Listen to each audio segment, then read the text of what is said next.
My name is Aubrey Lay. I am in the class of 2023 and I'm studying international relations and linguistics.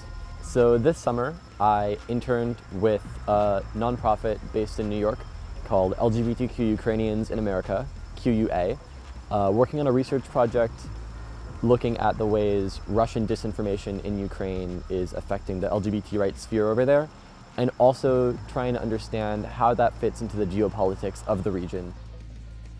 In Ukraine in the past couple years, we've seen copycat legislations domestically there that reflect the anti-propaganda laws that Russia has itself instituted against LGBT folks.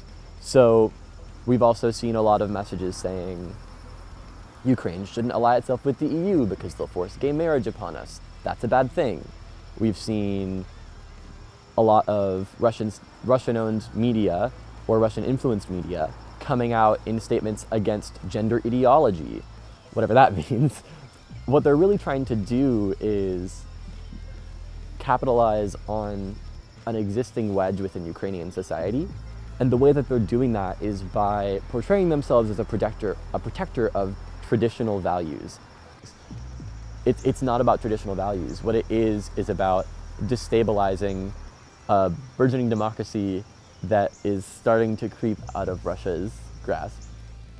Another thing that I found really exciting about this internship was that we were actually taking what we were learning in expressing the urgency of the situation with LGBT rights in Ukraine and translating that into actual, real, legitimate policy.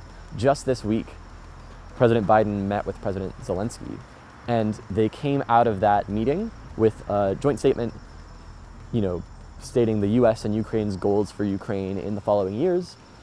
And one of those goals was the promotion of LGBT rights.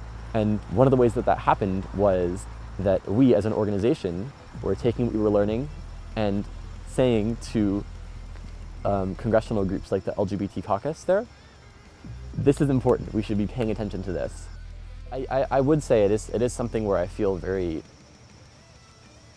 pained sometimes through researching it, but also grateful because it is a situation where people like myself are being really weaponized.